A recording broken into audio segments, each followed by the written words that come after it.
heard. Yeah.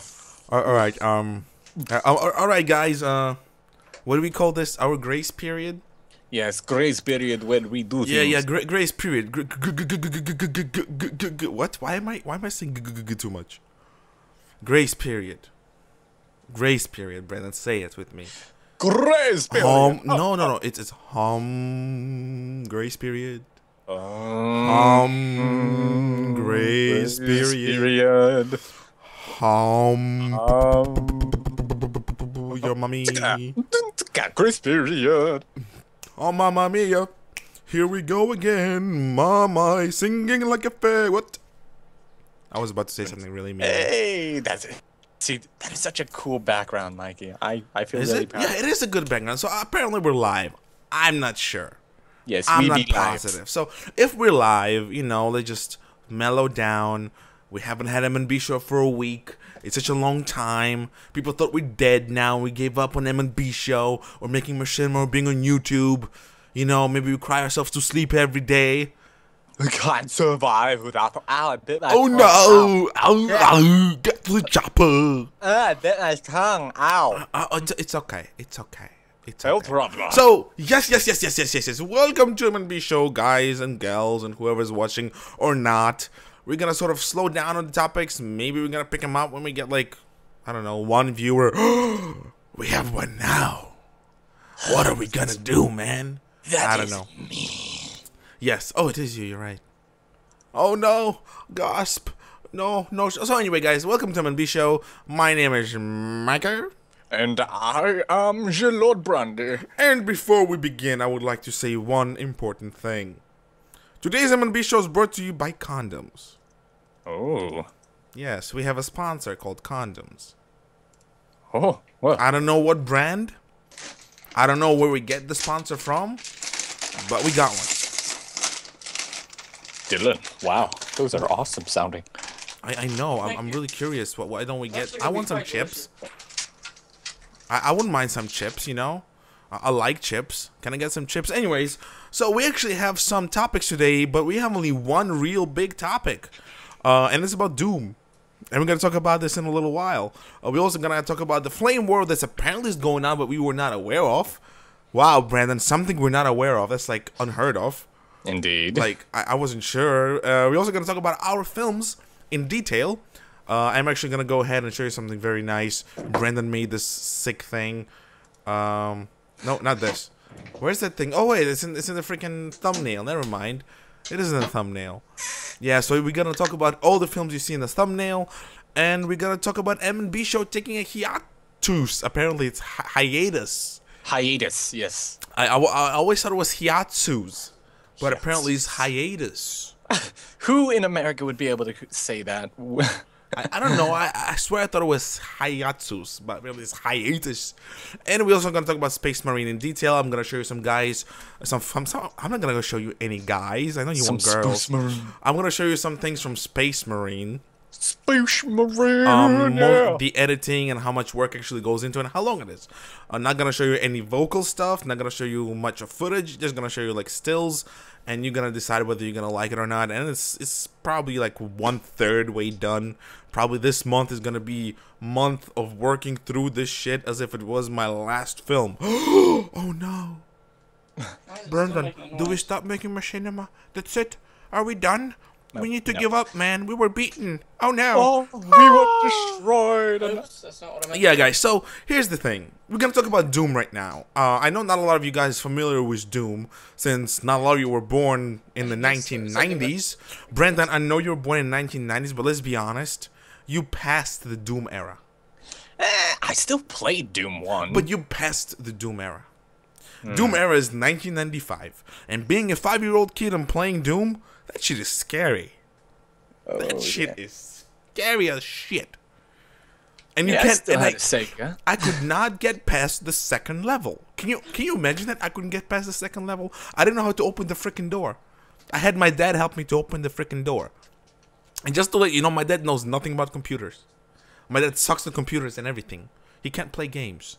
But yeah, Doom. Why don't you guys relax and enjoy a month-old reveal of Doom, the new Doom game that's gonna be coming out. Actually, there was footage of it during Comic-Con, but Actually, it was banned. You can't really show it on internet, and I did see some of it.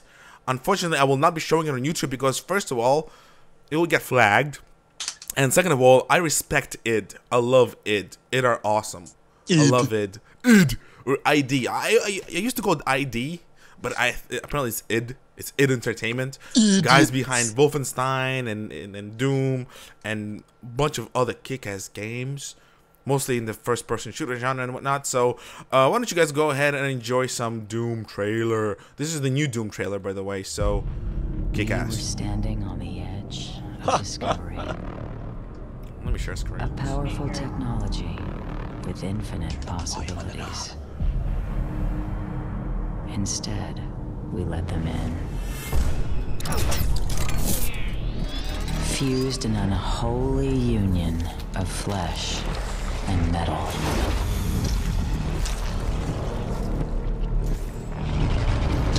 Now this brave new world has gone to hell.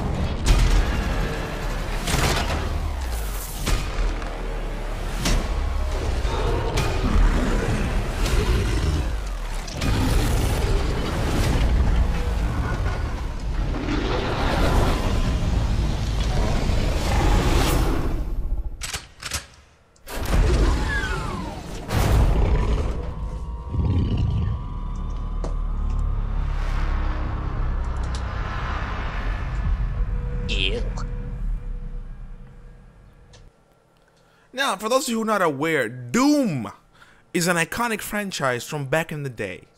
Back in the day when first-person shooters were extremely fun. When there were no cover systems, no regenerating health, there were only two things. Your gun and your balls. Also some health packs and armor, but that doesn't count. Maybe some power-up here and there, but you know, who cares? Your balls and your gun. That's all you had during Doom era. And the reason why are we talking about Doom when we talked about Destiny and Halo in previous games, because believe it or not, Doom is more iconic than any of those two games will ever be. In my opinion, Doom is the pinnacle of what first-person shooters should be like. And like, I'm trying to figure out how the hell should I loop. Oh, there you go. That's the thing. Loop. Yeah. I just think Doom in general is the #1 first-person shooter. Yes, Wolfenstein came out before Doom, but Doom made FPS more mainstream than anything ever did before. Brendan, I know you're familiar with DOOM. You want to say something? I mean, you played Doom 3. You played Doom 3 BFG. You even played Brutal Doom. Opinion on Doom, man.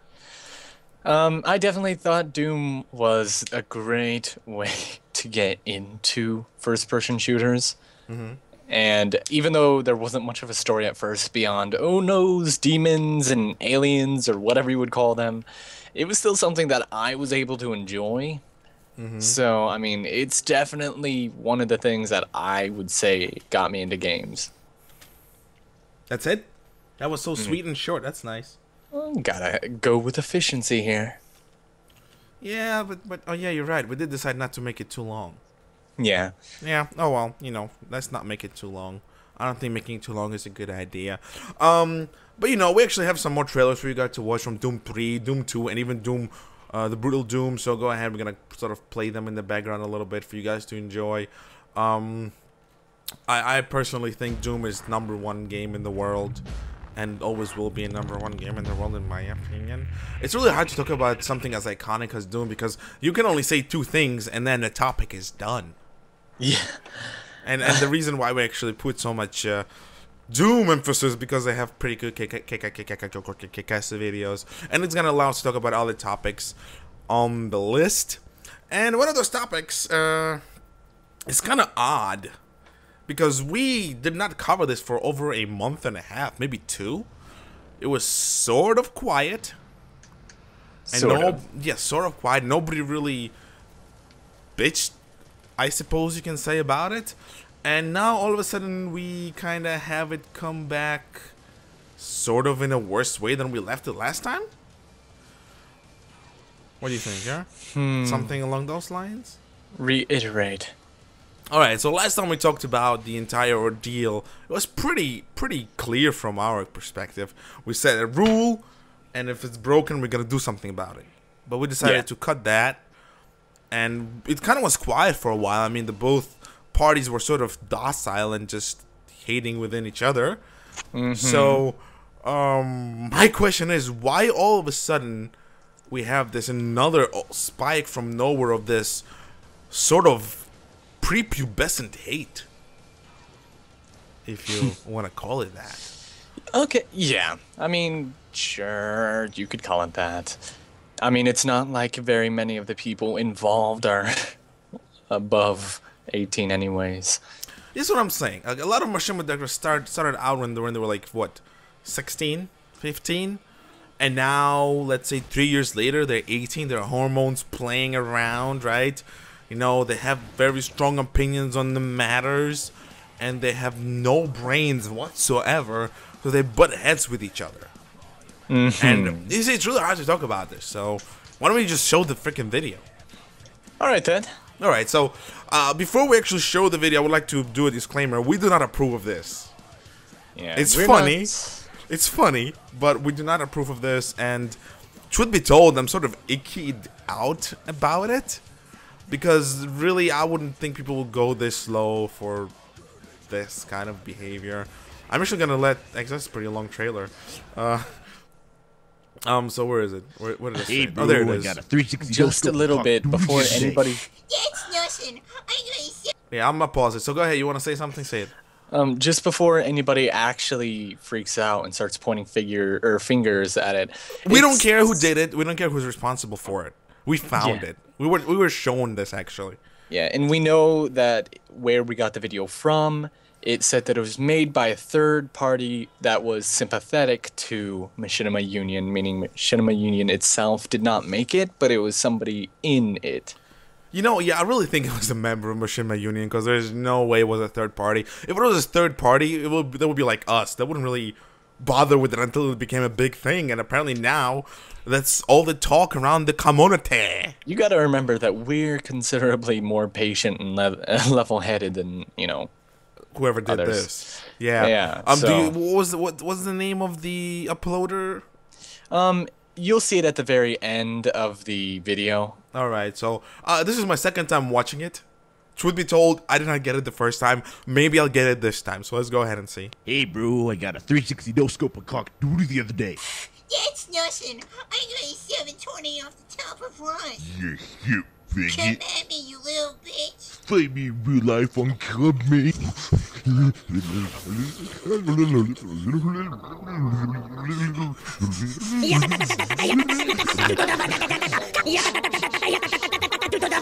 Hey everybody, my name is Digital Virus. I'm Digital Fear's biggest fanboy in the whole wide world.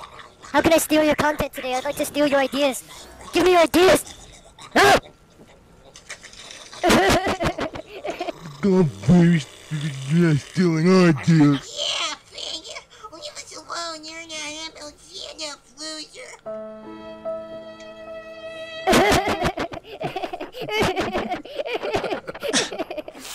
Hey everybody, my name is Digital Virus. I'm Digital Fear.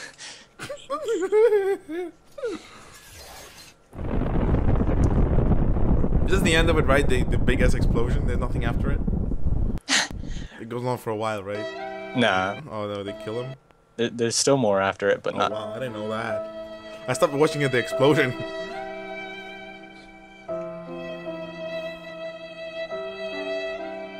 Mr. Exposure, that's the name of the guy. There we go. Dicks. Mr. Exposure. Oh god, he didn't. Oh, why did he do that? Okay, you know what? Let me just put on a normal shot. There you go. Very, very dramatic shot. I'm gonna go ahead and say this right now. We do not approve of this at all. I'm go ahead, step away, and saying that I am not responsible for any of the shit that's going on in this video. Truth be told, I think that's a very, very low blow. I don't think anybody should be doing anything like this, and under any circumstances. Even though it was funny, a little. I guess the voices. That's what really got to me. The voices. The purposely bad things. Animalius. I'm sorry, Brendan. Give me a second. Annie, my man, my brother from another mother. I'm sure you're British. I'm gonna tell you this. I really disagree with that quote. For a few reasons. You're right. It's the quote itself is correct, but you sound like someone who is extremely condescending towards anybody who does not have above 10,000 subscribers, does not talk to big name directors, and just lives their life on YouTube by themselves and creating content. I really do not agree with that statement. I don't think you should throw every quote-unquote director into that pile. I hope you understand what we're talking about, so you really don't have to. We don't have to get into it too deep yet. The thing that this video really irritates me about is the fact that in some way, somehow, someone will think that it was inspired by our talks about the entire digital fear, digital virus issue from a week ago. So, I really want to take a step back and say that I really do not want this to be that. Truth be told, when we make our rhetorics, yeah, when we make our rhetoric, we really don't think that people will go ahead and take what we say way too seriously. Yeah, I don't think we have any Blood Knight fans like that either. Yeah, well, that's the thing that I really love about our fans, is that our fans are smart. Like, truth be told, I haven't seen ever our fans to go on somebody else's video and dislike it just because we told them to, and we never actually tell I don't think people. we've ever actually told anyone to dislike something. No, well, except for this video, but... Yeah. This video. No, truth be told, I love our fans. Like, our fans are the most docile, the most level-headed people that ever been on YouTube in the past 5 to 6 years. I'll be very honest. Does that explain why there are so few? Right? Like, you're absolutely right. Like, truth be told, I love diehard fans. I love fans who go over their head to please the director. But our fans don't only do that, but our fans also have enough brains in their huge-ass heads that they actually take example of us and don't really go ahead and click dislike button of somebody that we don't necessarily like.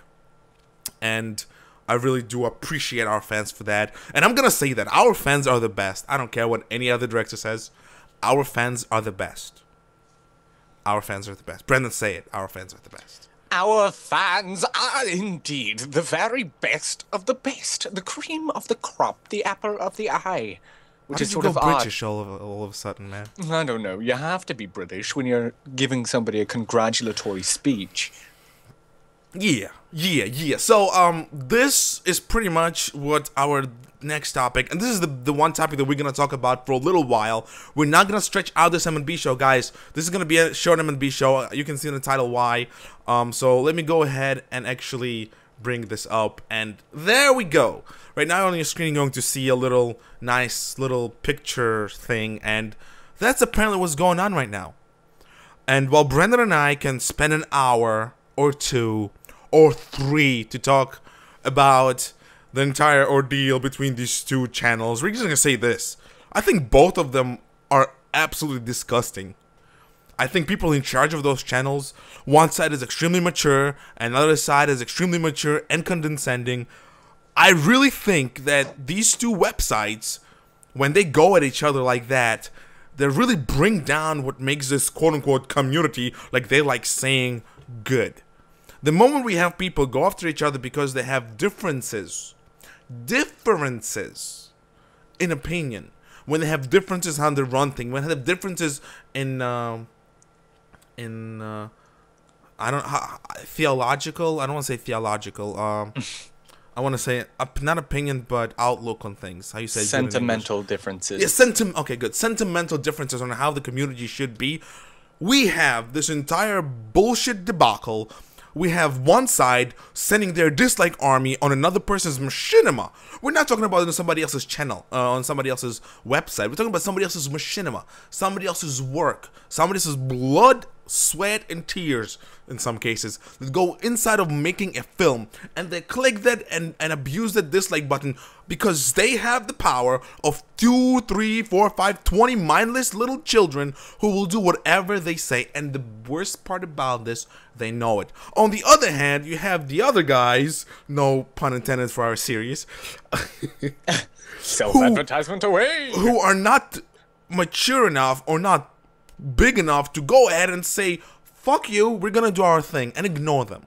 The best way to get rid of these pompous, self-centered,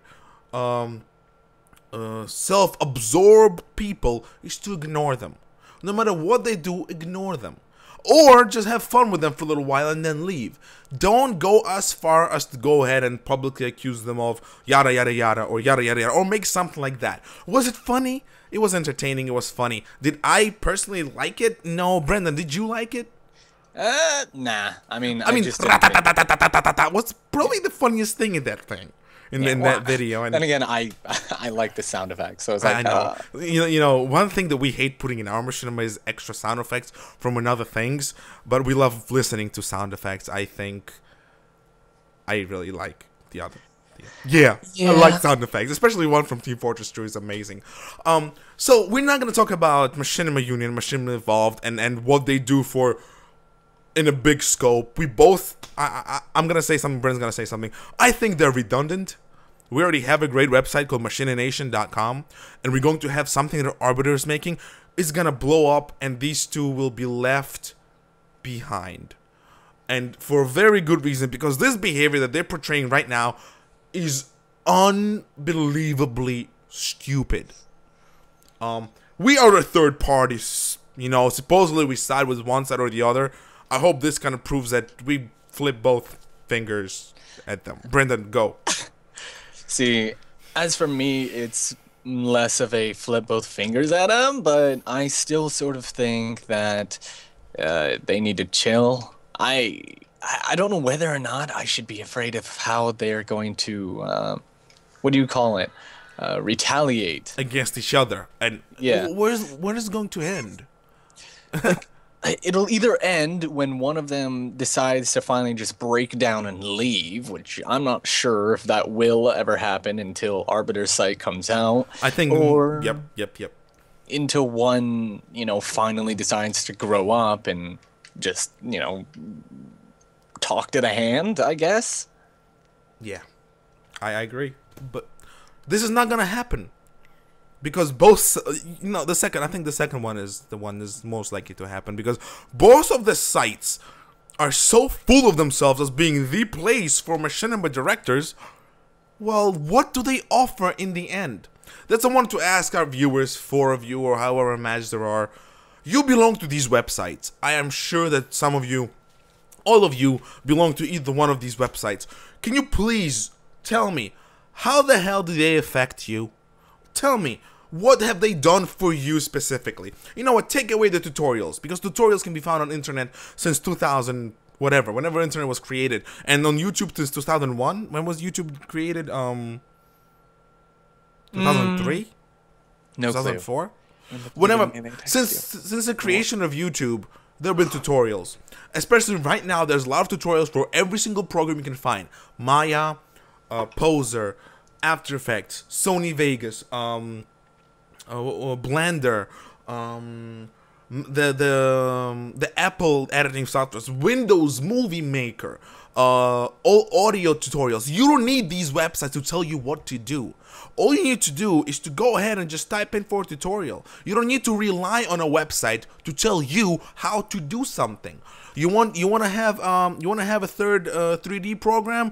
Go find it on the internet like that. You want to get some 3D models on internet like that. You don't have to rely on these websites to give you things. Because in generally speaking, they're so late to the party.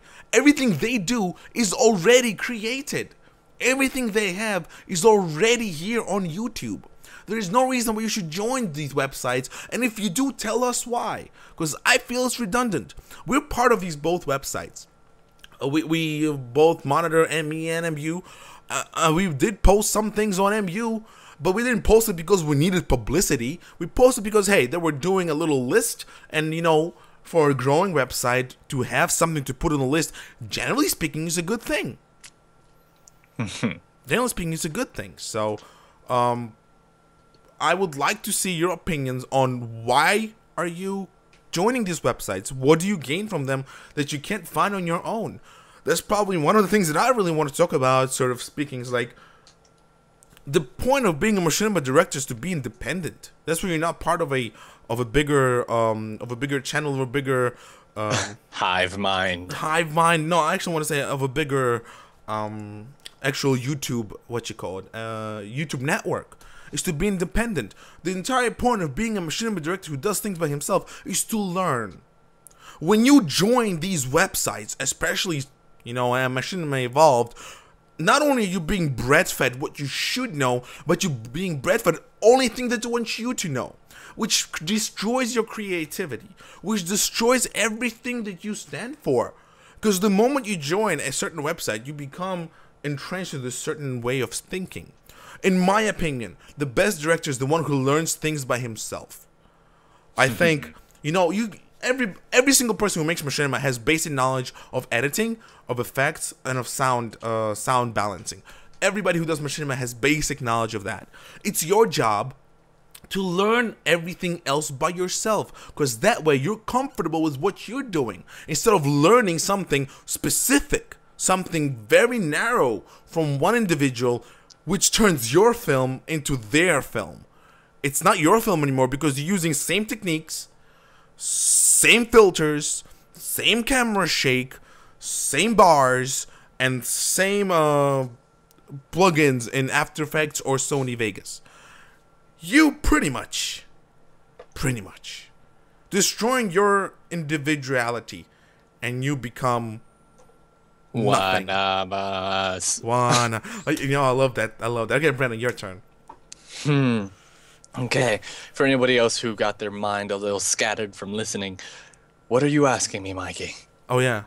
Why would you join these websites if everything's already at your fingertips? At the moment, it seems that the only thing I can think of is the feeling of what do you call it? Pack mentality. Just having a quote-unquote community to rest your laurels with. Mm-hmm. Like, that's more or less just about it. I mean, you kind of need a bunch of other people to get you inspired to actually make something, or else you're just going to sit there and be like, well, there's no point. I might as well just not even make a video. No, that's it.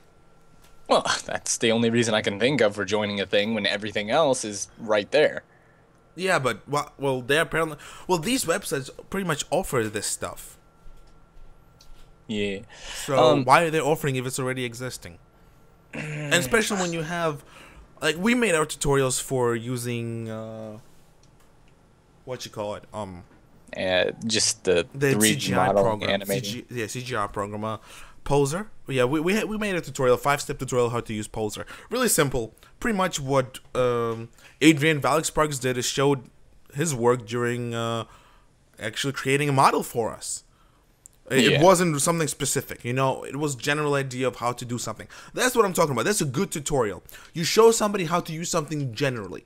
It's their job to take what they learn from you and apply it in their own way. What I'm saying is that these websites, they provide a narrow-minded view of how you're supposed to use something.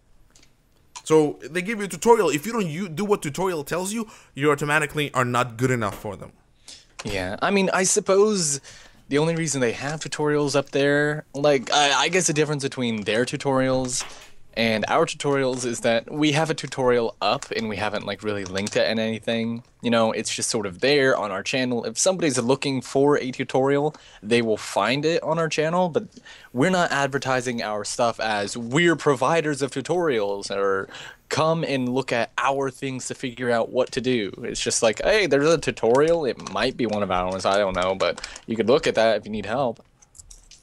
There you go. I really believe that these websites are redundant, and this flame war only makes it so much sweeter to see these guys go flop. You know, they say we have 500 members, we have 600 members, 700 members, but how many of those members are actually people who create content? You know, apparently calling people directors is wrong. So I'm going to go ahead and say it. How many of these people create content? What, 20? Maybe 20 people who create content. Everybody else is fans, pretty much subscribers of these people who join MU or ME. Yeah, but then nobody's going to want a website that's solely for directors or filmmakers, as I call them. Remember, people are going to be like, oh, you're so elitist, you have to have subscribers in order to join and stuff like that, and everybody's going to complain about that. No, that's not what I meant. I just meant how many of those people on those websites actually create content.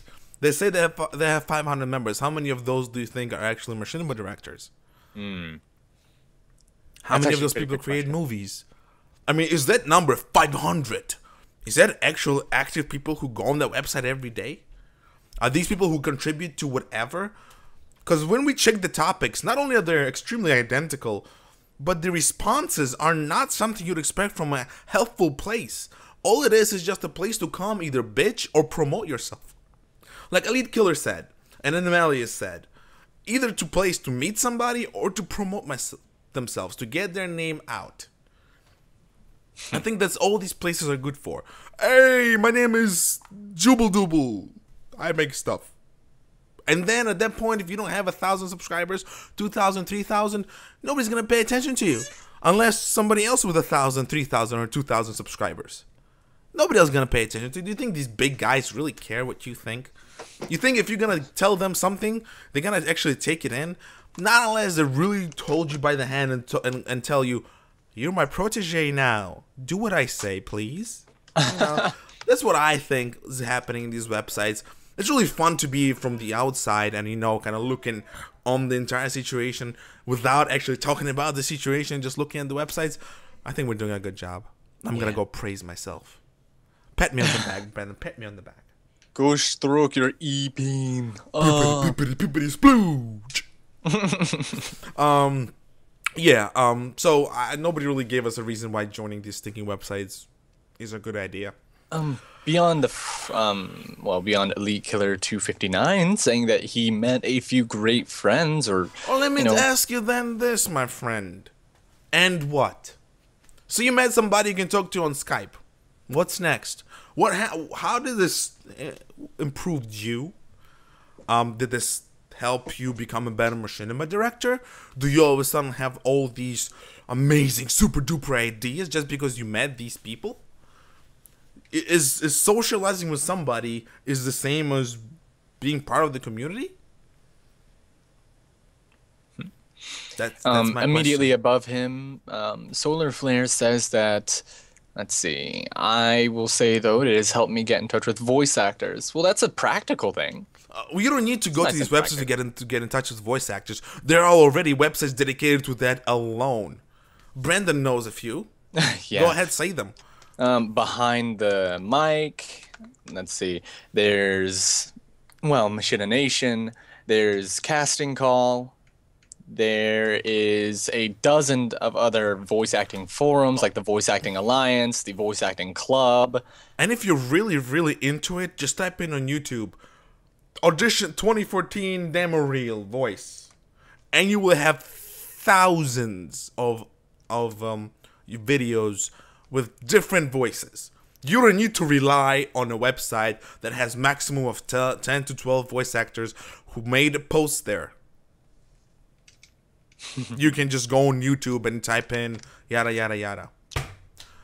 If these guys would link every single one of those videos in their websites, make it easier for you to find, making descriptions of what each voice actor is and how this voice actor is good for you, what are the strengths of this voice actors, then it would be a useful place. Then it'll be somewhere to go to get that availability, to get that convenience. These websites are supposed to be convenient for people who make machinima.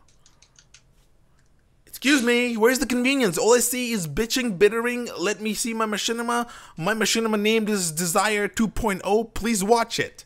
I don't think anybody would have that awesome username. Probably not. But no, seriously, if you look through these websites, do you find something useful besides a 3D model from 2, 3, 4 months ago and 15 or 12 voice actors that actually made a link there? I'm honestly trying to find out what are the benefits of joining these websites. If somebody can give me one solid benefit besides I met people, give me one, please. I really want to defend these guys, whoever run these websites, for creating something for the community. But so far, it looks like they're creating the websites to run something and be in charge of something. That's my opinion on the matter. Brendan, want to add something to that? Not quite. There's really nothing I can add. Heck.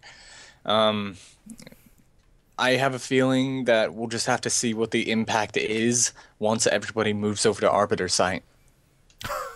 I like how I like what you did there. No, it's really good. I really do appreciate what you did there. I mean, it's really, I think people gonna go there, and I'm really glad people are going to go there. We're gonna be the first ones to actually sign up when it's live. We're probably gonna do M&B Show on it as well. You know, to spread it around a little bit. Believe it or not, M&B Show is really, really mediocre tool for spreading yourself out. If you're gonna be good with us, if we like you, chances are we're gonna spread you like butter on toast. Even if our toast is kind of small compared to nobody else does this, so who cares? Indeed. So yeah, I guess that's all we're gonna cover with this. We're gonna go ahead and play some more wonderful gameplay and stuff from Doom, because who doesn't like Doom? We're gonna put this on loop because I like looping stuff. And yeah, once again, if you guys are interested, go ahead, tell us why the joining Machinima Evolved Machinima Union is a good idea, since everything else is available for you on the internet, and tell me whether there's any benefit to what benefit you guys got. Yeah. Wait, next topic. Are we going straight to films or the hiatus? I think we should go to hiatus. Oh, that is a big one. So guys, there is the deal. You're gonna notice this M&B show is gonna be short. We do not plan to sit there for more than an hour and 10 minutes. And our original idea was less than an hour, but I think it's gonna go a little over that since we have a few more topics to cover. We already covered our big topic. If you want to go listen to it, scroll back to minute 15 or something of the site. Yeah. The sound's wrong for some reason. Why? Thanks for the slot on your channel, by the way. I think we should go to God. hiatus. No, I think the sound is fine. I think there's just music playing in the background. Let me just go lower the music a little bit because it's kind of shouting. Wrong, as in like perverted, as in something he said was inappropriate. Oh, okay. First of all, everybody, Solo Flair has his own show on his channel. I did not know that. I read that in the last M&B show, and I just wanted to remind you right now. He has a show on his own channel. If you're interested, go ahead and watch it. I have no idea what's it about, but they talk about stuff. And if you talk about stuff, technically it's a show of some sort. Meh. Any mailers, of course. I love British people, so whenever I have British people on my channel, I'll just like, I need to have a British person on my channel, you know? I have to give a spot to a British person. Goodness, we need to find a British person. Yeah, we need a British person. Do we have any British comic artists? Huh? I don't know, but I don't think they're gonna be that good. They're British. They're probably gonna draw spotted dicks and tea. So yeah, hiatus. So there is a deal, guys. September is our release for our big blockbuster releases, and I would like to say something first before I actually go ahead and rip on M&B Show. M&B Show is something we do when we have absolutely nothing better to do. We wanted to do M&B Show yesterday, but Brandon went to watch a movie and I went to do some barbecue. So we had something better to do, so we completely forgot about M&B Show, and I don't think we even brought it up when the time passed. Right? I think we wanted to do it at 7 o'clock. Yeah, I was too busy watching Noah, which is very strange. Yeah, and I was busy making barbecue, and I like barbecue, so... Ooh. M&B Show is something we do when we absolutely have nothing else to do, or we just want to cover a topic. So here's the deal, guys. Chances are M&B Show is going to be extremely scarce or extremely short in the coming weeks. Maybe not at all. We might not have an M&B show next week, or maybe even a week after, but M&B show will return solidly in the middle of September, and the reason for that is because September is our release for pretty much about everything. So yeah, M&B show taking a break in its current long ass format, because obviously there's not going to be any guests. There's no guests this show. We hoping then when M&B show comes back, we're gonna open up with a guest, maybe a big guest, maybe something happens by September that will sort of give us a reason to bring on that person as a guest. We do have a lot of topics to talk about. It just we chose one topic today, not to oversaturate the show. And yeah, we're gonna pretty much slow down on the show. That's what I really wanted to say. Yeah. That's what the hiatus is about. I took a hiatus, you know, I'm still on mine, but it's not really very effective right now because I'm constantly, you know, finding out that there are roles that I had missed. But Apparently. yeah, and I don't like that. But I mean, yeah, we're busy, so we need to chill out with our other Let me explain to you what busy means. Now, there's three of us who works on films on Trigrams. Me, Brennan, and Adrian, a.k.a. Valak Sparks.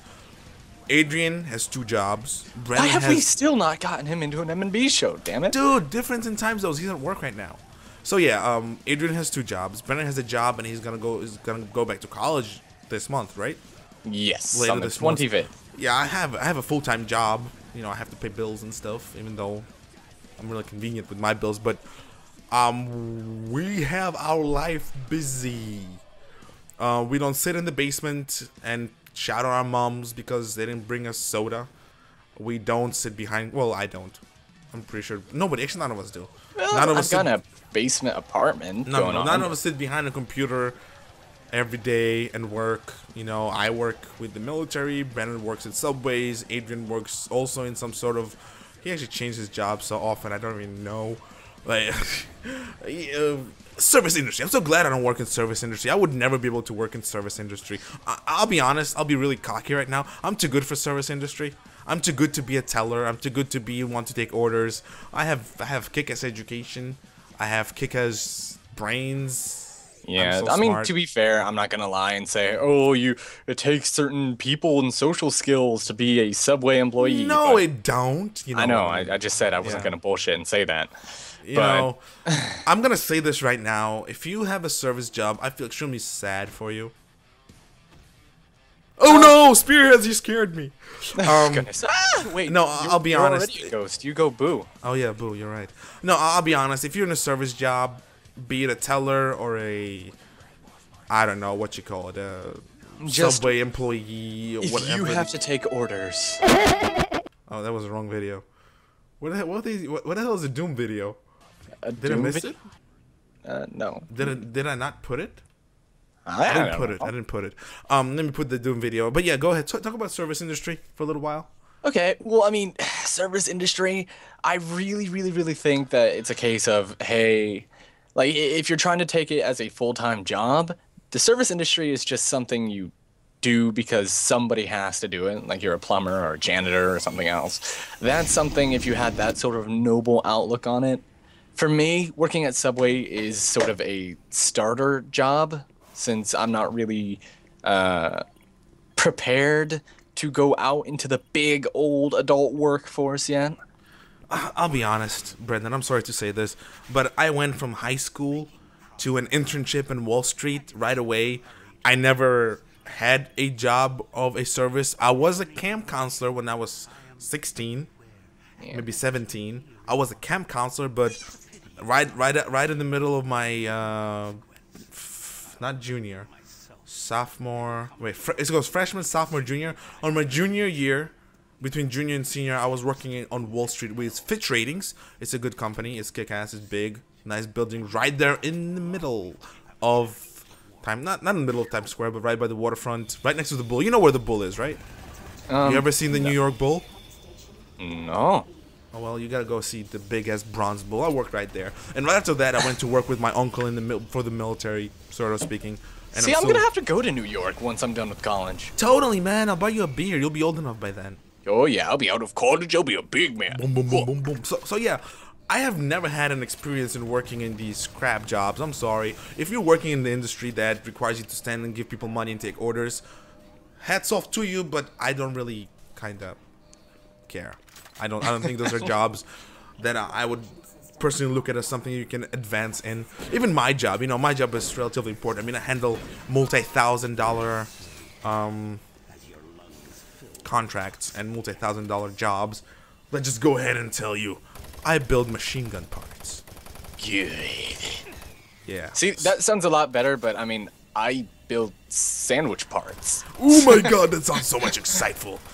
So yeah, we're so busy, and believe us, I'd much rather watch a movie or play a video game than do Machinima or M&B Show. Brandon, I know you feel the same way. Yeah, I mean, it's... we're not gonna go ahead and tell you, hey guys, you know what? We are such good machinima directors. Everything we do every day is make machinima. That's what our job is. That's what our life is. No, not really. I'm not playing this. I just found somebody's gameplay and playing and posting it. We do have BFG edition for PC. Both Ben and I. We're just waiting for the new Doom. That's what I'm saying. I don't want to play the old Doom anymore. I played it for PC on 60 frames per second. And I forgot to ask you last time, Spearhead. It's just to clarify something. Were you playing it on a TV or on a PC monitor? That's what my curiosity is. With the Wolfenstein on TV or PC, it's gonna give me a little perspective, but whatever. This guy is one MLG Doom player. I'm better than him in Doom. Are you kidding me? I can pass the level without getting a hit. That's just one of the achievements in the game, not to get hit. And I actually didn't get hit. There's no hell of a way I'd be able to do that. Right? You just gotta remember the spawn of the monsters. But whatever. Next thing. Next. Better be multiplayer in that Doom 4. Yeah. So yeah, that's why we're taking a little break from M&B Show. I mean, you know, it doesn't take much to prepare for M&B Show, but one, we have to create the thumbnail, we have to create the screens, we have to find game footage, we have to find normal footage, we have to find all this stuff, and that takes some time. He really sucks, actually. Like, those heads just destroyed him. Yeah, I take back my MLG saying. I'm sorry. He got down to 8 health from a bunch of lost souls. No. That's embarrassing. And he's using the... Well, it's a proper weapon to get rid of him. Stop touching me. Stop touching me. I touch you. I touch you. Yeah. So that's pretty much it. Films.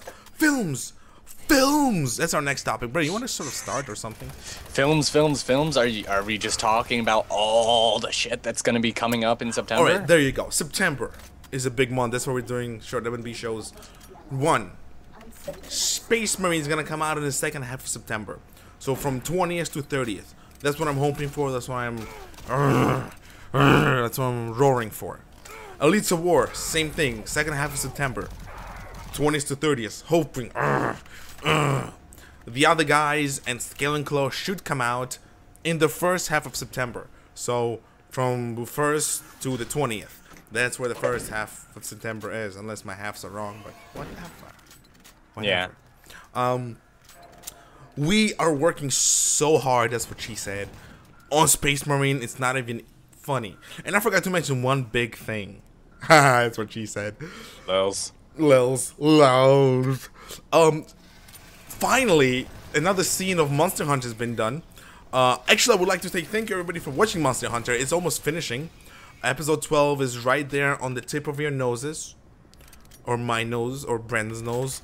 Episode 13 is being worked on so hard. So hard. Yeah, there's probably like 4 or 5 CGI scenes purely in the film. Very excited about that. Look forward to it. There's gonna be a trailer right after release of episode 12 of Monster Hunter. Make sure to watch that as well. The release of Monster Hunter episode 13 first is gonna be on Valek's channel because I said so. Not because we were demanded. So Monster Hunter. I said so, but I didn't demand so. Yeah, Monster Hunter episode 13 part 3 of Anti-Hero is gonna be released on Valek's channel first. If you want to get the glimpses of it before it comes to the main channel, go over there. It's gonna take a few days for us to put it on the main channel. It's gonna be big. It's gonna be exciting. It's probably gonna be about 15 minutes long. It's not gonna be a very long episode, just like every other episode of Monster Hunter is, but it's gonna have a lot of substance to it. Something that modern machiners don't really have that. They don't have that. Right, Brandon? Indeed. Or am I wrong? Indeed. Yeesh. I'm wrong-ish. Tell me No. more. No, I said indeed-ish. I was like, indeed-ish. Come on, you gotta talk more, man. I'm guys not are gonna. redoing EOW Season 1 for you. Yes, we are. Yes. That's what the release in September for Elites of War will be. Yes, it shall be the legendary one that started it all. With better voice acting, better writing, better visuals, and Yeah, stuff. believe me. I had to transcribe the first season, and dear God, that was painful. It was, especially when you can barely hear shit. Yeah, what about our allies? And I was like, wait, what? And he's like, it's Ungoy. And I was like, oh. Shut up! I worked really hard on that. You know that? Yeah, and then you made it even better earlier. So, Yeah. It's okay. Yeah. It was good for the time it was released at, so I'm proud of that. Wank, wank, doodle. wank, wank. Yeah, wink, wink, wanker. And of course, yeah, Elites of War, we're gonna start with Season 1 redoing, and then we're gonna move to Season 3. We're still debating what Season 3 should be about. We're not really sure what Season 3 is gonna be completely. We should have a team of Master Chiefs. We should have Spartans running away from some explosion. Meh. Oh, we should have them all fly with superpowers. Fart. We need to have a high school arc where they're all kids again. Oh, my Oh wait, God. that was a little too Nickelodeon, wasn't it? Nickelodeon. I like Nickelodeon, or I used to. This guy's really bad at this game. I just noticed that. Yeah, but at least he knows how to use grenades. You know, whenever I play this game, I never use grenades. Like, I'll be honest, I never use grenades, ever. I don't know why. I just did not find them useful at all. It's just tight spaces, is what she said. It's just not really optimal to use the grenades here. So yeah. Tight spaces are the perfect spot for an explosion. Did he really just use a grenade on a lost soul, though? Yes, he just did, and I'm really. Why are we watching this? Seriously. Okay, yeah, okay. We're Why are we getting watching distracted from our stream by our stream. Oh crap! The game's ended. Let me go ahead and play the freaking trailers. I like the trailers. Yeah. Okay, so what's our last subject? No, we're still gonna talk about a little bit of films. Obviously, Skill and Chloe is gonna come back. I think I just said that everything's written. Brendan, did you voice it today at all? I was gonna do it after this. Oh, good. He's gonna do it after this. So and what I'm actually going to do is go ahead and actually record for Space Marine and for Monster Hunter today, which is already 8 o'clock in my time. So we're probably gonna have to wrap it up pretty soon. By the way, why's nobody ever done a machinima yet? Never mind. I'm not gonna say it. I'm not gonna say it. Otherwise, someone's gonna do it, and then it's not gonna be funny anymore. Good. Don't say it. And of course, our last sort of little shindig is. What? Daniel Hodge, no! Yay! What? What Daniel about Hodge is here, man! Daniel freaking Hodge! Woo! Woo! I don't know why we're so excited, but hell yeah! You missed a lot. Honestly, But you at least he made this one, so it's good. Actually, he's gonna be really glad about this. What I'm gonna show to you guys right now is how much work we have put into Space Marine. I know that a lot of your sort of. Excuse me? But what the hell is Space Marine? What is this all about, man? I don't even know. Oh, no. So, actually, I'm going to go ahead and pause this for you guys. Going to go ahead into my scene 7. Going to go ahead, turn this on. Like this, sort of speaking. And I'm going to go ahead and show you guys how much work we have did. Oh my god. That was bad. How much work we did on Space Marine, and can you see it, Brendan? I know it's not going to show audio. Not audio, video. Oh, I see it. It is very. Look at all those little black clips. I'm gonna catch a grenade for you. Game of Thrones. Oh, you saw that, right? Yeah. Spoiler alert! It'll have Game of Thrones music. Is it moving right now, Brendan? Can you look at the stream? Right now, you're going. I'm going back and forth, right? It is black screen. Why you not put up our? Give me a second, guys. We're just checking. Yeah, there you go. It popped up. That's what she said. You're not going to see any footage of the actual film, which is actually a good thing for us. Why is it all white? Yeah, I just want to see whether it's gonna actually let me zoom it in, zoom it out. I just want to just give us a second, guys. It's one of those moments where we don't really know what we're doing because we just did it for the first time. So let me just see whether it's gonna actually move up and down. Oh, there you go. It is moving. So this is pretty much how much work we did on Space Marine. All of this is finished Space Marine.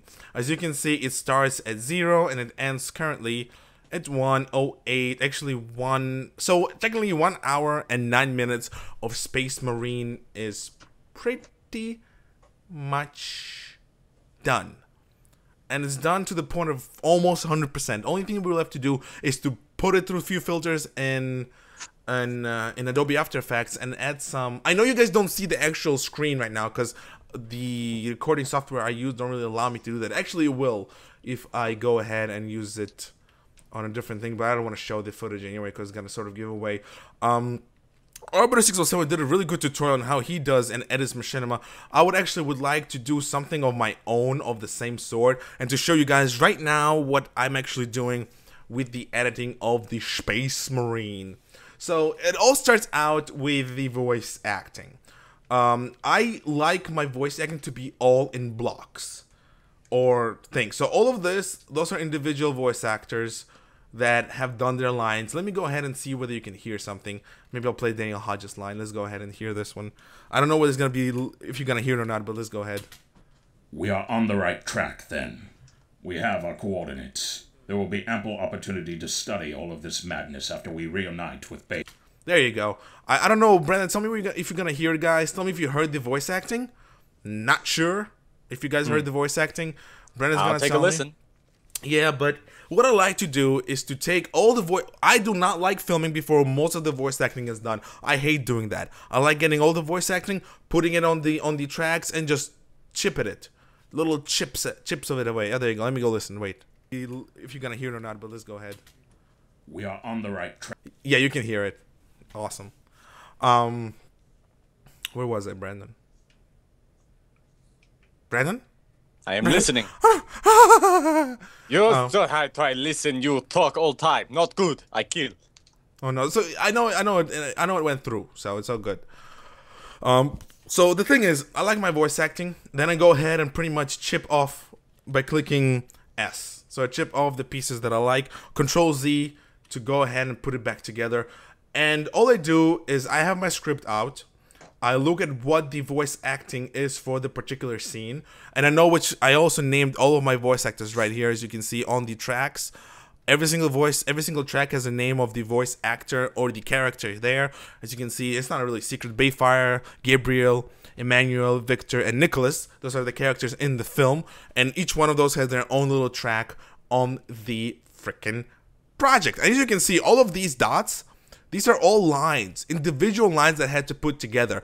I have probably over 3 hours worth of audio alone for the Space Marine. I know it kind of sounds big, but all of these are retakes by Valek Sparks, and I consider these as parts of voice acting. This takes a long time to voice act all of this, and all of them have different intonations, and I have pretty cool idea of what I would really want.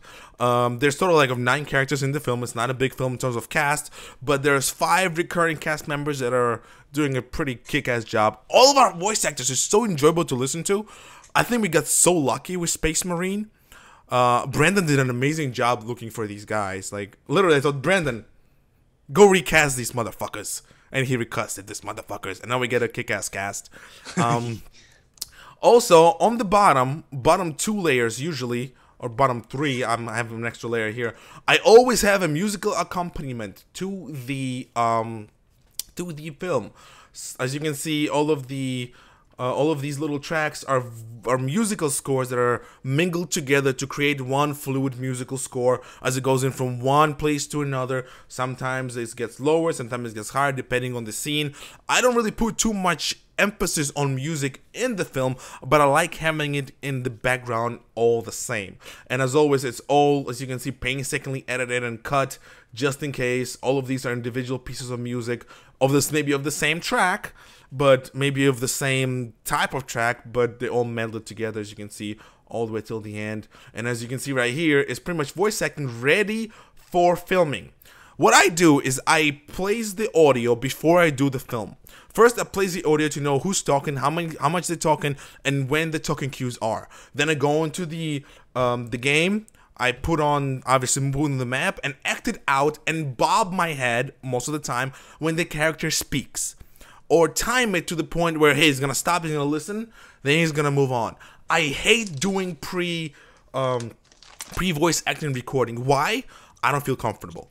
A lot of machinima directors just leave a blank face, not moving, just moving side to side, assuming how long the character talks will take. I don't like that. I like to know exactly how long the character's voice will be heard for, and to have a shot like that. To me, it's more cost effective. To me, it's more time effective. Sure, you can always pre-record the standard shot and then add audio to it, but to me, that looks really bland, really cheesy, and really cheap, in sort of speaking.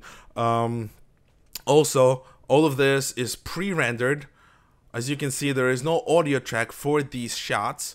You're not going to see those shots, but all of these shots do not have musical component with them. Why? Because this entire segment right here, from here to here, this was pre-recorded a year ago. I recorded this a year ago. And all this was pre-made. All of this audio, all of this stuff was pre-made at the time. Let me go ahead and listen to this. This was actually the first trailer. We already have a trailer for this, but it's sort of a teaser trailer. You pretty much hear me talk about the Space Marines and whatnot. Just to give you an idea of how long this stuff is, I'm just going to go scroll through it. All of this is voice acting for only 3 characters. Obviously, I can go ahead and enlarge this. Go ahead and pull this up, and now we see all of this voice acting, all of the music, all of the sound effects for the Space Marine. And it just goes on, Brennan. Look at this. It just goes on. It just goes. No, it still goes on. And now it reaches the end at an hour mark and 8 minutes. One of the other things I love doing, I love leaving the ambient noise of the map. All of this right underneath the map, this is the ambient noise. A lot of machinima directors today like to take their sound from the game, remove it, and replace it with an M16, T-34, T-90 shots and some weird cricket sounds in the background which don't fit the map. Machinima is taking something from the game and applying it to your film, not taking something from the game and completely disregarding it. In my opinion, keep the ambient noise, guys. Keep it. Lower it to a 50% to 45% scale, just like you see here. It's lowered, as you can see, up, down, lowered. Keep it towards the 50%, 45%, you know. It's going to create the ambient noise you want in your film while not detracting from the effects you're going to add on later anyway. Now, when it comes to editing the actual footage, I don't know whether you're going to see it or not. I'm going to go ahead. Oh, wait, you can actually see. Oh, that's nice. I didn't know you could see that. Yeah. I guess it started showing up after a while. Yeah, spoiler alert, there are people walking. Yeah. Yeah, people are walking. I don't know. I'm actually waiting for the see whether the effect's gonna come up or not. No, I'm just waiting. Let me just wait for a second, and then if the effect menu comes up, the menu for the effects though, I'm actually gonna go and no, the effect menu did not come up, unfortunately. Yeah, I don't see it. So I can't really tell you what.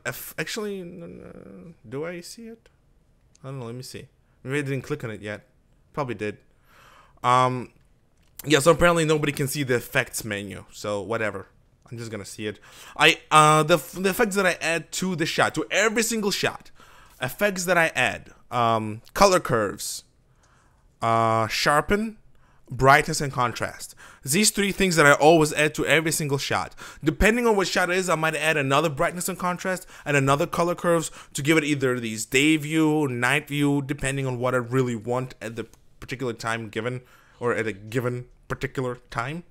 No, it's not really spoiler. Just see one freaking shot of people walking. Jesus Christ. I mean, I also would like to show you guys all of the assets that go into making a machinima for Dragons Productions. A lot of machinima directors don't do this. They have like separate folders for everything. We do have separate folders for everything, but everything you see right here in the project media is pretty much what goes into making machinima. Obviously, you can see some Game of Thrones music. Brendan had to point it out earlier, motherfucker. Everybody saw the face and was just like, what's that doing there? Right? And pretty much all you see down here, all of the, I'll tell you right now, all of this is pretty much footage right up to here. So all of this, I'm going to go ahead and select it all. Oh, wow. Somebody's buzzing you. That was just my chair. Oh. I'm going to go ahead and select all of this. right up to here. I don't want that. I don't want that. Get it out of here. I just want you guys to have an idea of how much of recording we have in here. So I'm gonna go ahead, lift. Crap! Oh, never mind. I just gonna go lift this up. Come on, bitch. There you go. I'm gonna go to the end of the freaking thing. I see, as you can see, I have more voice acting here. I'm gonna go ahead and bring it all into one big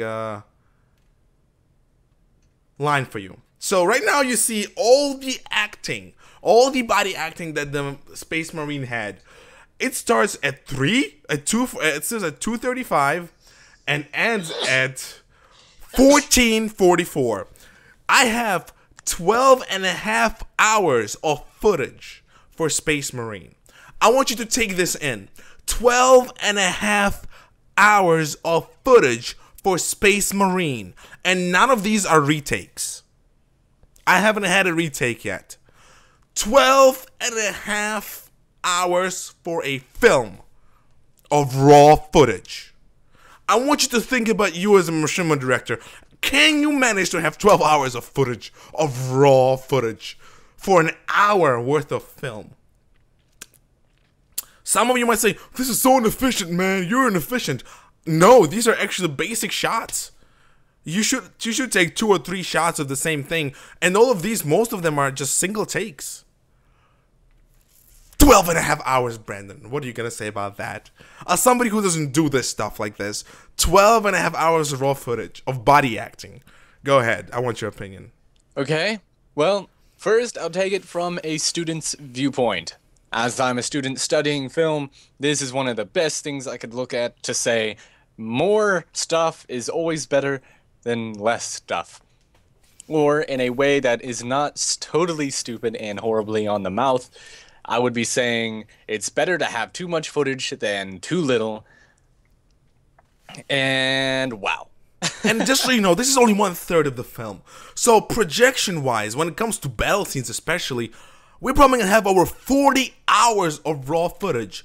I just would like to, I would just like to say something right now. I'm going to go ahead and tell you how many space it takes on my computer. Let me go ahead and just find out. I actually have a folder especially with only that. I'll tell you how much hours of how many memory this stuff takes. Where's my freaking thing? Computer. Snowy's in the chat. Yeah. Machinima. Wrong one. External file. Machinima. No, wrong one again. God damn it. Films. There you go. Space Marine. And footage. This is right now. I'll tell you how much space it takes on my computer. Properties.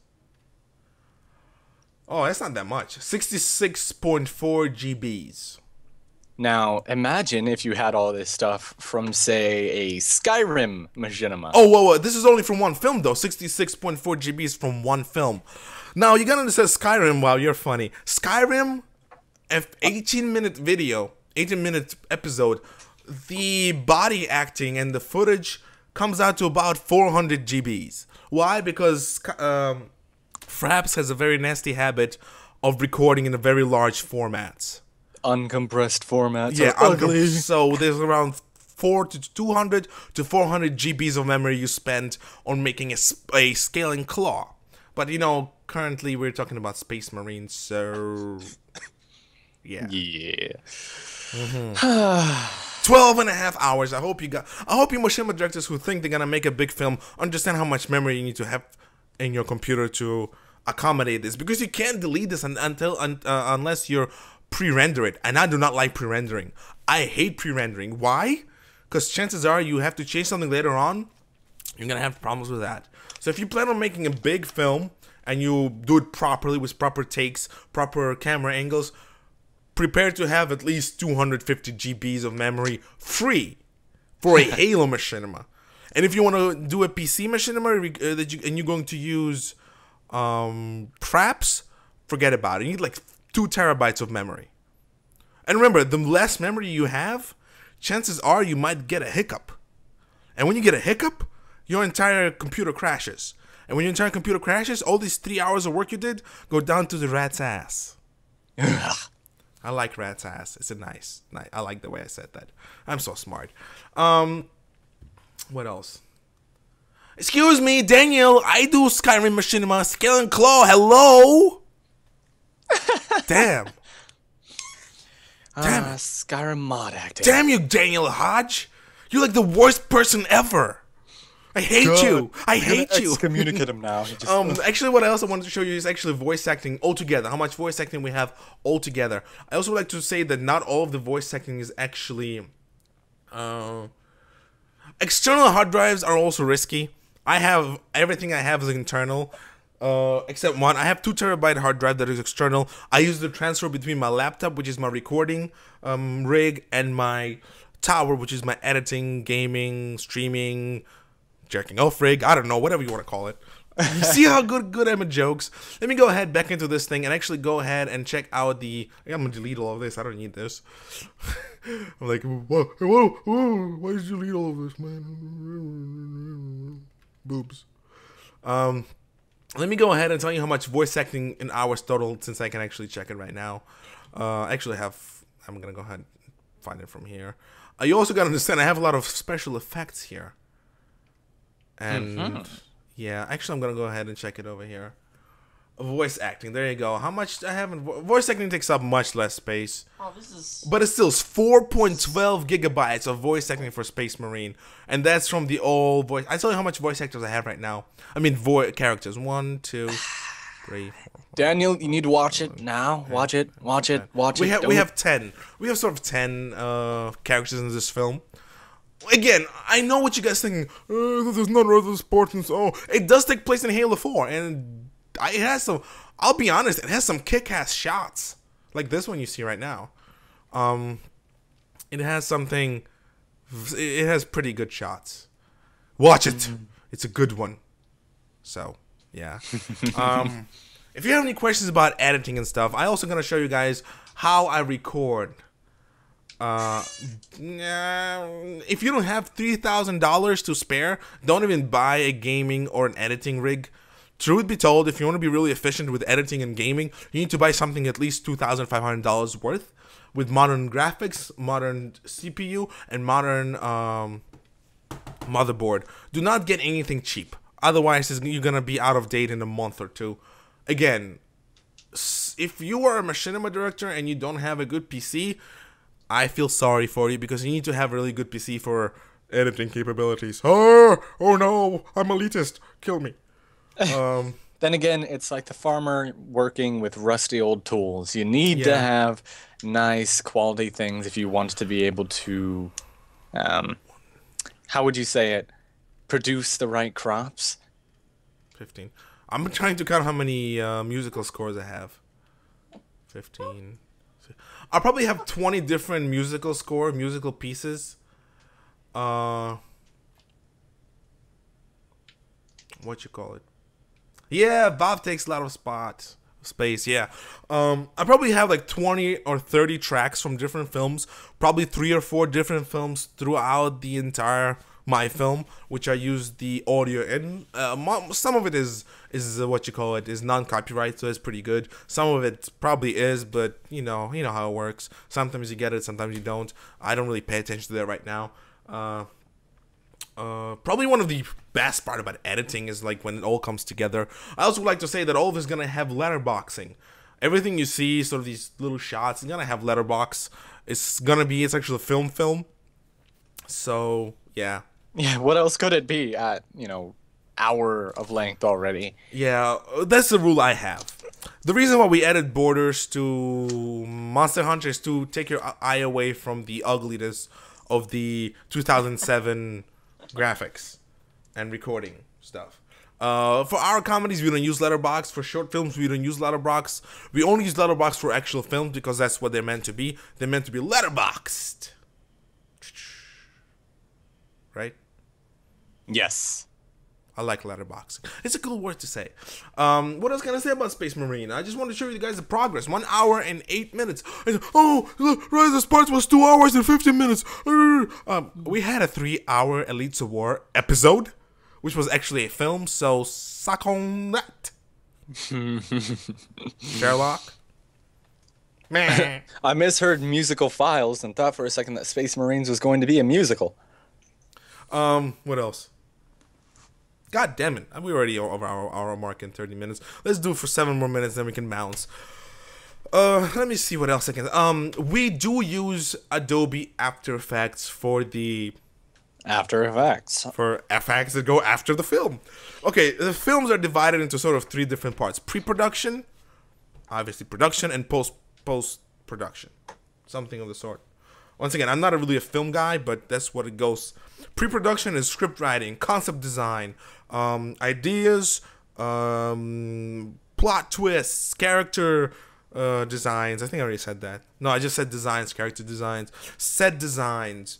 Production is actually involves acting, body acting, voice acting. That's all production. Post-production, special effects. Special effects, sound, additional vocal effects. You also have advertising. Would you say? You're laughing. I want to know why. No, it's nothing. It's just something my brother was doing. Was he trying to himself? No, he's playing Borderlands and. Oh God! Of course. Yeah, any advice for sound design? I already said it in Emilius. 1. Keep the original ambient noise of the map. Don't get rid of it. If you choose a map for a specific reason, keep the sound for it. That's what machinima is about. Using what you have in the game for your film. If you don't want it to be too loud, lower the volume to 50 or 45%. Vocal vise. I have a very specific way of filming. Very specific way of filming. I like using my camera as the eyes and ears of the viewer. So if I'm far away from the character, I either go into radio mode or I'll lower the character's voice. If I'm close, I up the character's voice and make sure that the visual is not too imposing. That's why you add letterboxing and some After Effects stuff. Do not substitute sounds of the guns from one game to another. You're using Halo. Use the Halo sound assets. That's what they're for. It feels more at home. It feels more original. If you want to add an additional sound effect for a bomb exploding somewhere far away or for a grenade beeping, do it. But don't replace an AR sound with an M14 sound, because to me that's stupid. That's really, really ridiculous. It doesn't sound right, especially when machinima directors use it today. It's ridiculous. Not only do they can't properly level the sound volume of the actual shots, but they don't blend them into the film at all. So you have this soar, this ear soar of this, and then you have the reloading sound. That's the most. I saw machinima when every single shot the guy did had a bolt action reload sound. Kill me. It's a freaking semi-automatic rifle. It doesn't have a bolt. Why would you add a bolt? The guy doesn't know anything about guns, but he substitutes the sound effect. I think that's wrong. Maybe he likes the clang, clang, clang. Then recording Call of Duty, man. Yeah. Moo. What else can I show? I don't want to spoil too many shots though. Yeah, we have probably 10 to 12 gigs of special effects alone. We have spaceships, we have holograms, we probably gonna have some 3D Spartan action. I'm not sure about that yet. I don't really think so, but probably, maybe, not sure just yet. Probably is gonna be around 2.5 hours long. I'm really crossing my fingers for 2 hours. But I don't think it's gonna be 2 hours. I think it's gonna be 2.5 at least. I don't hope no 3-hour films anymore. I don't want that. Even though that's kind of cool, you know, we still hold the record. For one continuous film, I think we still hold the record. I don't think anybody came close to like 3 hours of one production of one film, no matter what anybody tells you. I love that. I love the heavy guy, man. What else? I mean, if you have any more questions about Space Marine or how I make machinima, I'm actually gonna show you this. That's how I edit footage. I have one big block. So all of this is pretty much one block of footage. Yeah, it's Can you about, just give me a block of footage? yeah, it's like 12 minutes long. Usually I have half an hour to half an hour long, 15 to half an hour long. This is just 12 minutes long. And I just cut when the scene goes to the proper spot. Obviously, I'm going to cut it here because there's voice acting going on. If not, you know, it's an S cut. S cut.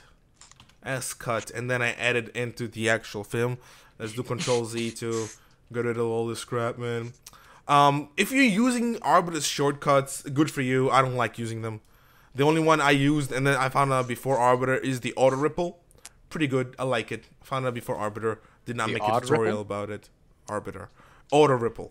It's pretty much moves every single thing from the point on forwards. Yeah.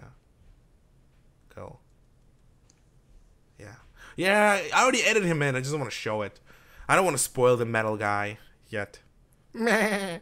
Meh. Oh. That's my new thing. Meh. Oh, writing. Okay. Oh, fuck I love that. No, Mike, come on now. What? Writing? Yeah, I've seen the way you write. What? You have awesome writing skills, and then it comes to translating. Nobody else would be able to understand it until until there's all the... Yeah. Okay, I write really, really fast. When I write really, really fast, I make a lot of mistakes for spelling. Because, you know, I'm not in college. I'm not writing a paper for my professor. I could give less shit about spelling. Same thing with YouTube comments. So, Brendan has a good and wonderful job of deciphering what I wrote, which sometimes comes out to really funny lines.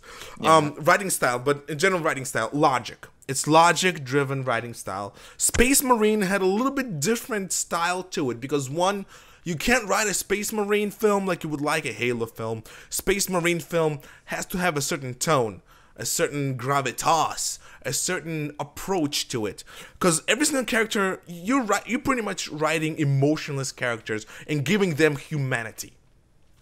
Those of you who know the lore behind Space Marines, they're pretty much badasses who have no fear, who feel no love. They're pretty much biological robots.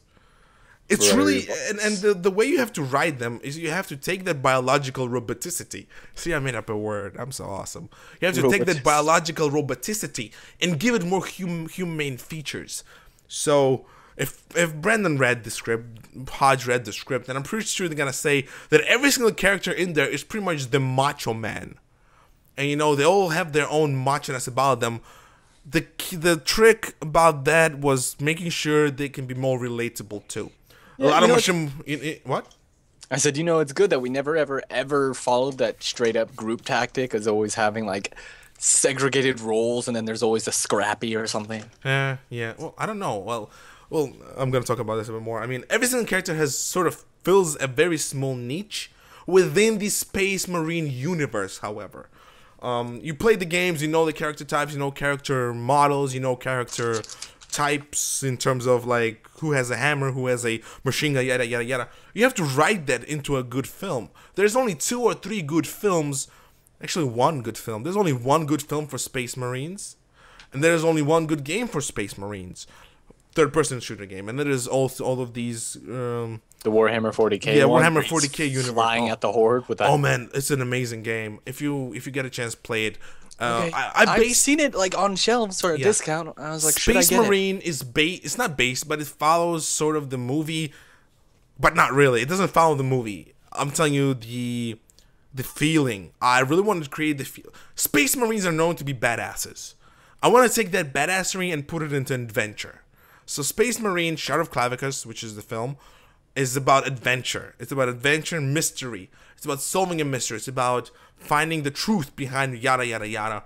All of that's gonna be covered in the trailer later on. But the key to writing a Space Marine film, and any film to that matter, is to make sure you keep really close to the source material, but don't be bound by it.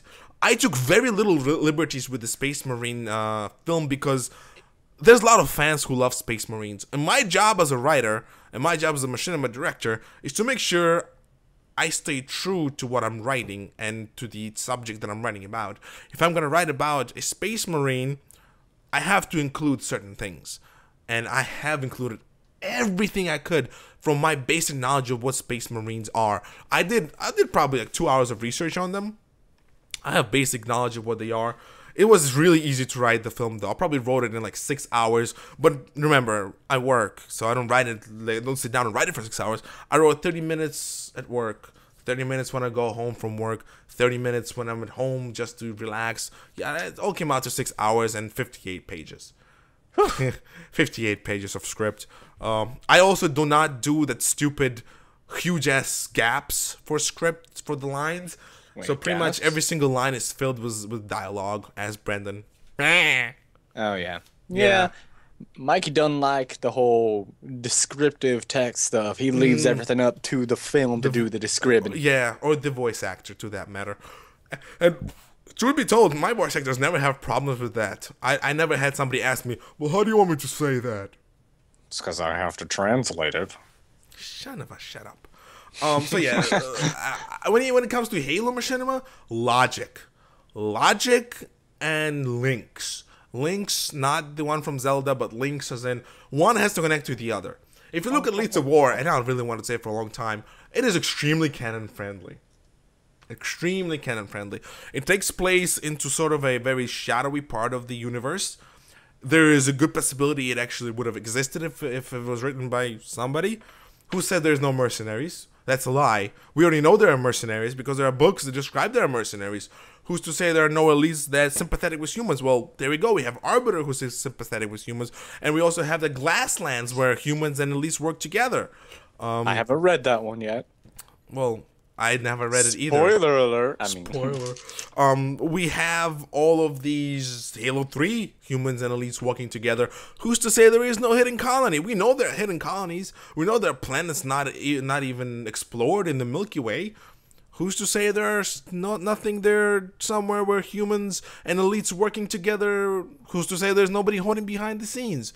Maybe there is some sort of a very secretive organization. And here's where the creativity of a director comes in. Take what you know about Halo Universe. Make it logical. Make sure it fits and apply it into your script. And a lot of machinima directors do not want to do it because they're scared. They either go out of their way. Is out? Huh? I said, does that mean fan fiction is out? Well, technically, this is fan fiction. Yeah. Well, but there's no between Master Chief was stroking Arbiter's balls.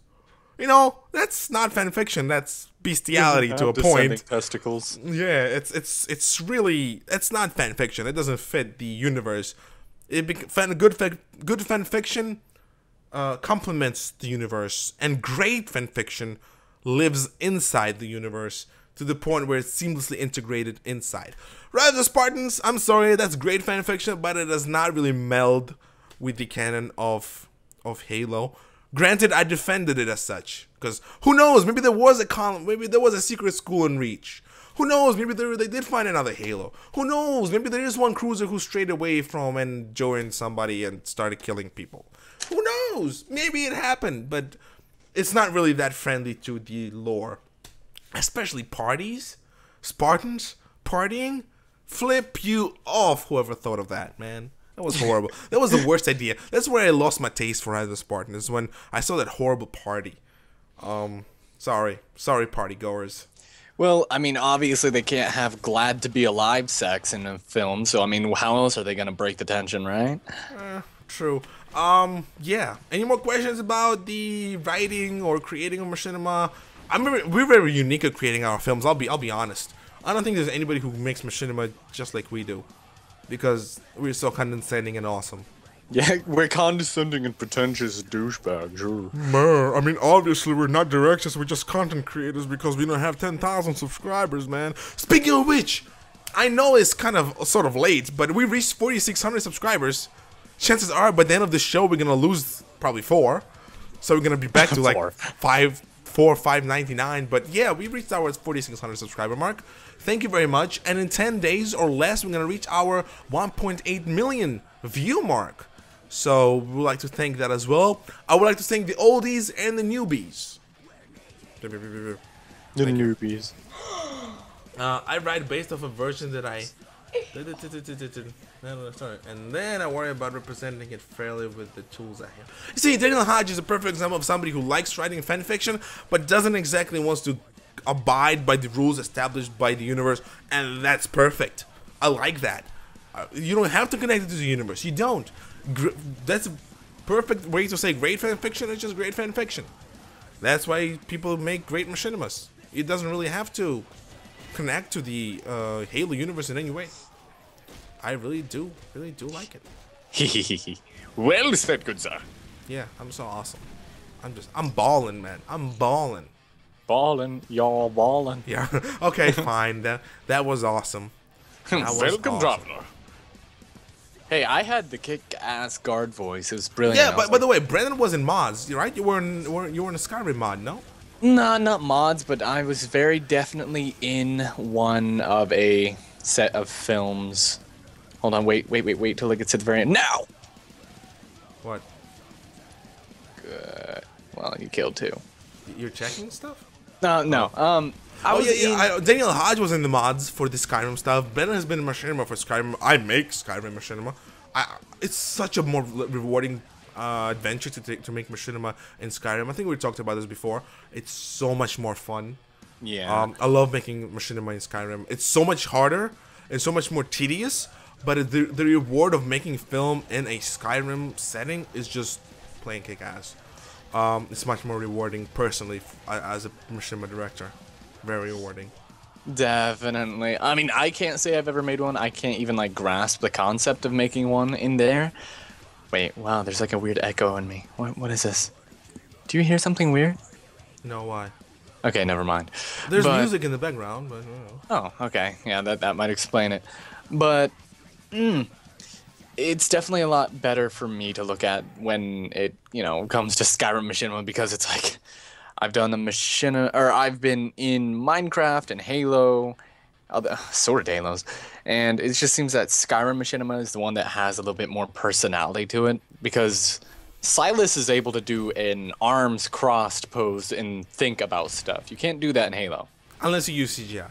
Yeah, and the closest that comes is, armored dude just sort of standing there all staticky and looking. It's like, ugh. Let me ponder. Let me put my head down and ponder. Do you put your head down when you think about something? I look upward to the side, actually, when I think about things. I know that psychologically people would look up or to the side. As for me, I tend to look straight ahead, and I do the whole thumb to my chin thing. Mm-hmm. Like I have one thumb underneath my chin, and then I have my index finger sort of curled around the top part of my chin, and I just sort of hold my chin and just think. So. Yeah.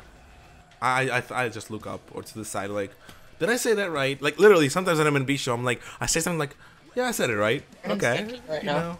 I don't cross my fingers. I really like moving my fingers though, moving my arms. I can't wait till we get into more CGI stuff with the Valak and actually do some more of that. I really want to bring my own movements into a character, so we're gonna probably employ some mocap. I know how to do mocap. I know how to do mocap with the Xbox. What you call that thing? Kinect. Yeah. Xbox Kinect, yeah. In terms of armors for the Spartans, I couldn't give a rat's ass. My character designs are, truth be told, when I design a character, especially for a Space Marine, the characters I designed, I tried to make them to look as close to the Space Marine in the films, as close to them as possible to how they look in the games. It's impossible. Like, if we did it in Halo Reach, it would be much easier to make them look like Space Marines, and we did choose Halo 4. And I will tell you right now, guys, official statement: filming in Halo 4 is no different than filming in Halo Reach. And truth be told, the entire thing with the gun being pointed up for our film, for this film, is not an issue at all. I'm sorry to say this, but if you want to make a comedy with guns, I suggest you go to Source Filmmaker. Yeah, Source Filmmaker. Go make your comedy there. If you want to make an action machinima or something that has logical guns use Halo. Use Halo 4. You don't need guns down all the time. Plus, remember, most of the machinimas right now have more than 4 actors anyway, and you really don't give a rat's ass about the entire gun down thing. We said that when the Halo 4 was released originally. We're gonna say it when Halo 5 will be released, and we're gonna say it right now too. It doesn't make any actual differences. And as to your comment, Mr. Animalius, I'm gonna cover this right now. There have been a rumor going on, again, rumor, that not everybody who makes machinima is a machinima director. I'll be honest, in our earlier M&B shows, I said that too. I was looking through our old M&B shows recently, and I didn't come across the comment, but I know for a fact I have said that before myself. I have said that there are people who make machinima and then there are machinima directors, and then I gave sort of my, for the time, explanation for that. I guess we can cover this really briefly right now. I disagree with what I said before. Yeah. I really do. I'm gonna go ahead and say I probably was wrong. But right now it's 3 years later, so you know our opinions change. We don't believe in the community anymore, but I do think that most people who make machinima can be called directors. My reasoning behind this, Brennan, you want to sort of join in into the reasoning part or what? Sure, but my opinion hasn't changed at all from when I first made it. Go ahead, say it, man. Say your opinion, man. My opinion is that the phrase directors was more of a status symbol, and so I think it's possible to be a machinimator and not be a director in somebody else's eyes, because I think the phrase director is all about status and it's not whether or not you can make films.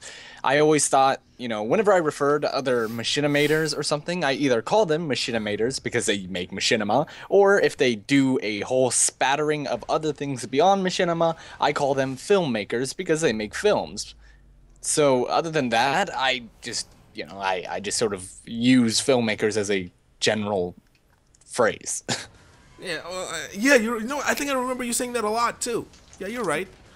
I'm gonna take back what I said though. I think that most of the people who make machinima can be called directors purely by definition. Purely by definition though. Let's just go ahead and explain why. 1, you direct people what to do, correct? You direct people. You direct people. You tell them when to stop, you tell them when to move, you tell them how to voice act, you direct their movements during the film, you direct their voice acting when they voice act most of the time, you give directions to whoever is working for you, be it a CGI director or a or maybe a second director is working with you. You work with other people, telling them what to do, generally speaking, that's directing. So, by that definition, anybody who does anything for machinima, especially when somebody does a series, can be considered a director. No, you don't think so? I don't know. I mean, once you get past production phase, when you actually need other people to get your quote-unquote assets for a film, and it's all just you editing. You're just an editor. You don't need anything else at all. You kind of stop being a director. You become an editor. Or a creator. Yeah. You're a machinima creator. Or just as a general term, you just do filmmaking. Yeah, okay, I agree with that. So, I mean, I just don't like the phrase director because, I mean... Well, you know, how many directors do you think there are?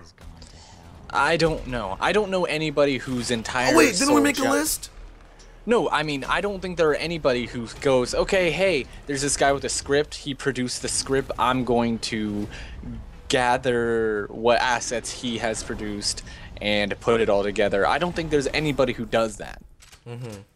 Like, whose entire job description is take other people's things for them and put their ideas into motion. Because I don't think anybody is that selfless. True. You're right. Absolutely. So what you call it? We made a list of everybody who YouTubes on machinima.com, right? On machinima right now. I think so. I've got a secondary channel right now that's just dedicated to subscribing to every machinimator. So the Brendan Cole one? No, it's a different one. You made it without telling me? No, this isn't one for that. It's literally an older channel that I had even before the brand. And I just remembered the password a couple days ago, and I was like, oh, sweet. Shit, I remember shit now. Hell yeah. Yeah. Me and Brandon actually made a list of everybody who makes machinima right now in the community, quote unquote. we're probably gonna talk about this next M&B show we're going to have. So, which is gonna be from far away from now. But the general idea is there are probably like 20 to 30 decently sized machinima directors, and probably like 50 or 60 of smaller guys right now who are making machinima. So, what, 80, 90 overall? That's a big number of films. That's a big number of L's. It's a lot of L's. Oh my god, L's. I guess that's it. We have nothing else to talk about. We're gonna give a few more minutes for questions. So if you have any questions, please go ahead and ask them right now. To cover the topics we talked about. We talked about the new Doom game coming out. Technically it's Doom 4, but it's called Doom. I have access to beta. If they allow me to record it, I will show you. What is with everything restarting its numbering system once they hit the Xbox One? Huh? I don't know. I'm getting it for PC. Okay. I'm sorry. Like, So, oh, yeah. next generation. Yeah. So we talked about Doom and Doom 4, which is the new Doom game.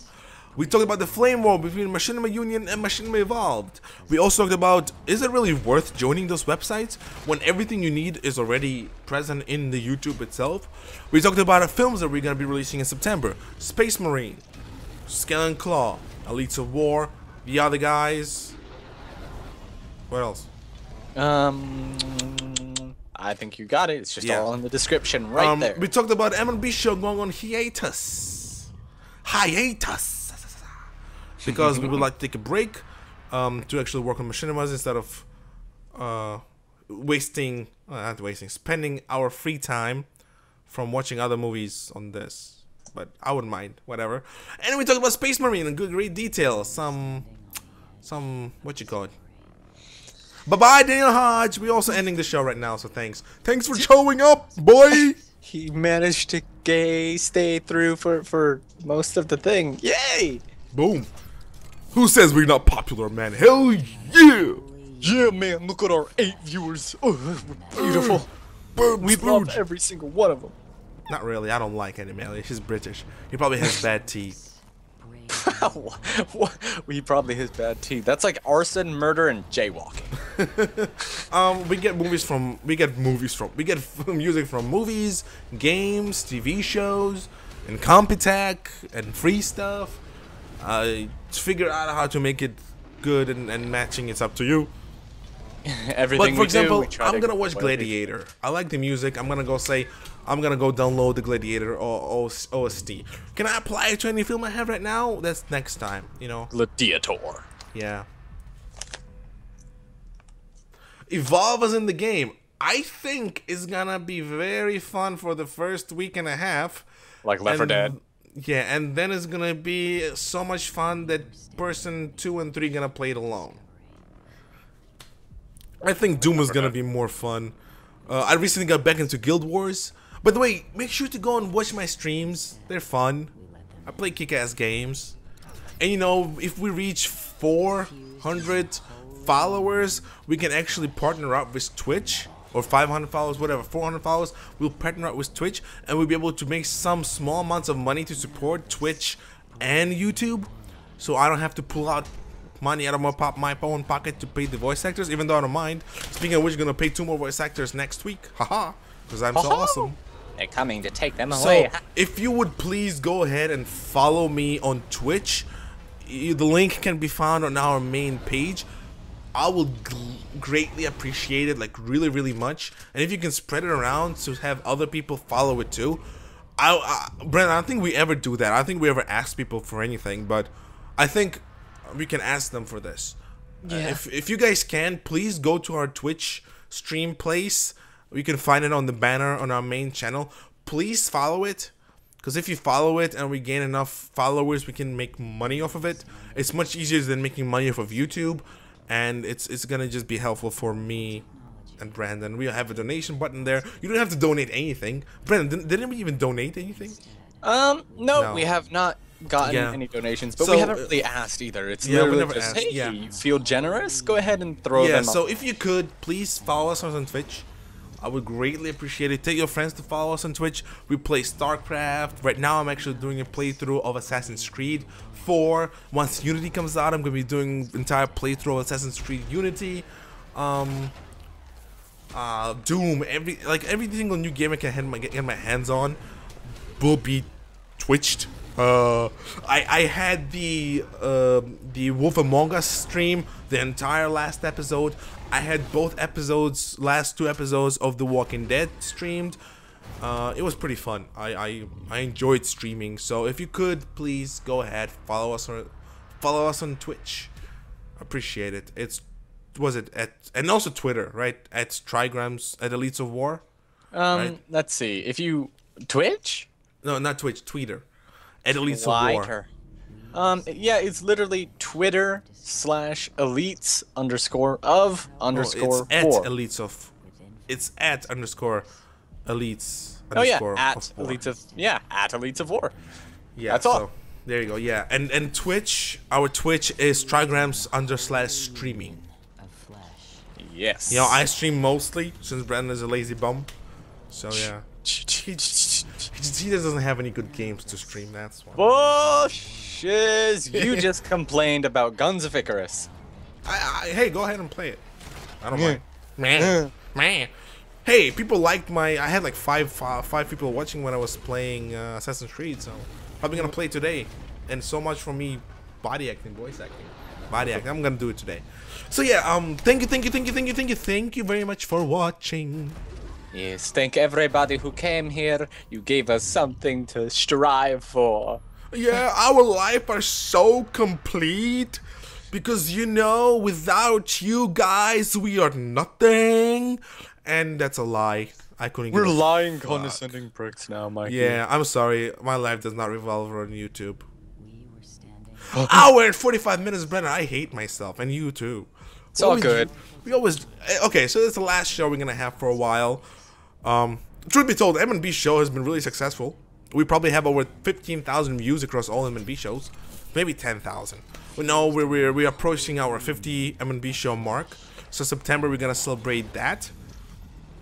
Some of them get deleted. Probably like 15 of them got deleted because early M&B shows were like. Yeah, but I mean, they were all Minecraft and stuff, so yeah. Yeah, we had so many takes and stuff. Oh, whatever. That's it. Thank you. Appreciate it. Don't eat too much cookies. They're bad for you. Bye. This was Mikey. And this was Brandy. Peace. Adios, Sailor Auf Wiedersehen, das Vidania. Goodbye.